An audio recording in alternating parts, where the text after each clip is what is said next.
Hello everybody and welcome to the Daily Review, episode number 198 for Tuesday, August 18th, 2009. When I was 8 years old, before puberty took hold, I thought How's it going, everyone? I just hit 300 subscribers, which is pretty awesome, so thank you to everybody out there who has been consistently watching my videos, commenting, star ratings, all that sort of thing. I wanted to give a quick update since I am reaching the big 200 mark in just a few days. There are some films I'm going to be reviewing for you guys. Thirst, which I'll be reviewing for you right now, Paper Heart, Ponyo, and of course I think I'm going to make number 200, Inglourious Bastards. I already got my ticket right here. Midnight showing. ArcLight, 2-story theater. It's going to be freaking awesome. But the film I'm going to be reviewing for you guys today is the new Park Chan-Wook film, Thirst.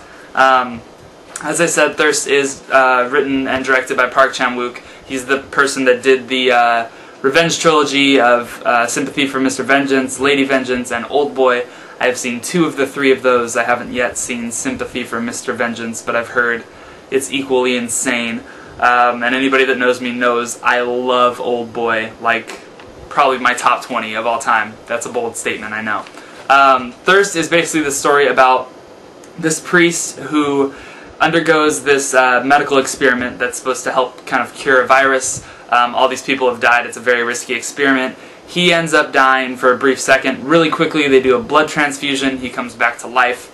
And basically, the blood that was transfused with his had some sort of a gene or a chemical in it that suddenly causes him to be a vampire all of a sudden. And he kind of has to deal with that, and there's a lot of moral dilemmas and ethical dilemmas. He also meets a young girl who's married to this man that he starts to kind of fall in love with. Sounds very cheesy in Twilight, but if you know anything about Park Chan-Wook, it's not going to be any of those things.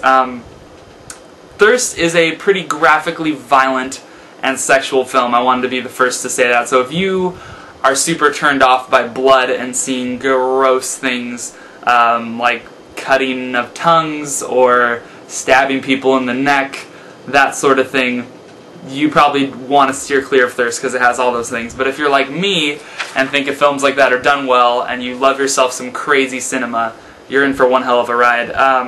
I wanted to kind of talk about my experience with Thirst because I think that's going to be probably my main review, which probably isn't something I've really talked about since I've seen Synecdoche, New York, and I know that's a weird film to compare this to, but I left the theater of Synecdoche, New York the first time I saw it and didn't really know how to feel about it. I mean, I knew I liked it, I just didn't know how much I liked it. I let it sink in, realized I loved it.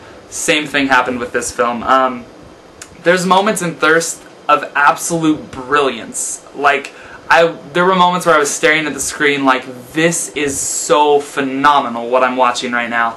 And there's other moments that started to take me out of it for a little bit, and then they do something to get it right back in. And I think the main problem people are probably going to have with Thirst is the third act of the film.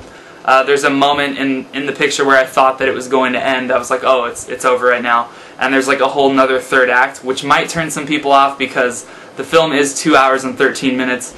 Not too long, but definitely not a short film. But once that third act gets going, if you really just stay with it, because the film gets crazy and it gets a little mad, and if you're not ready for it, you could be thrown for a loop and just not really go with it. Stick with it. I promise you, it's fantastic if you're into this sort of thing.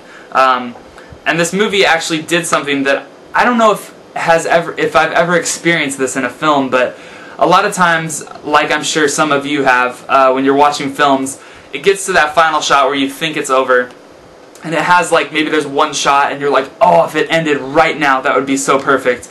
An example of this is Drag Me to Hell. For anybody that's seen that last shot, I was like, end it right now and it's perfect, and it ends. But Thirst doesn't end on this last shot that I'm thinking of. I don't want to ruin it. It's kind of a wide shot.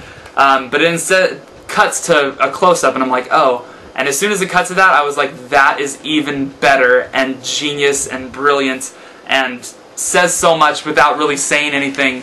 Thirst is such an incredible movie. I really want to see it again to just get all the subtleties and nuances. It is a little slow. If you're expecting a crazy Oldboy from start to finish, you might be a little disappointed. But trust me, Thirst does get crazy. When it goes crazy, stick with it. I think you might love it.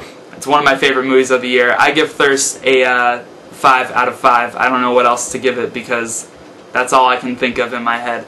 Anyway, thank you guys very much for watching. I'll be back tomorrow with another one for you.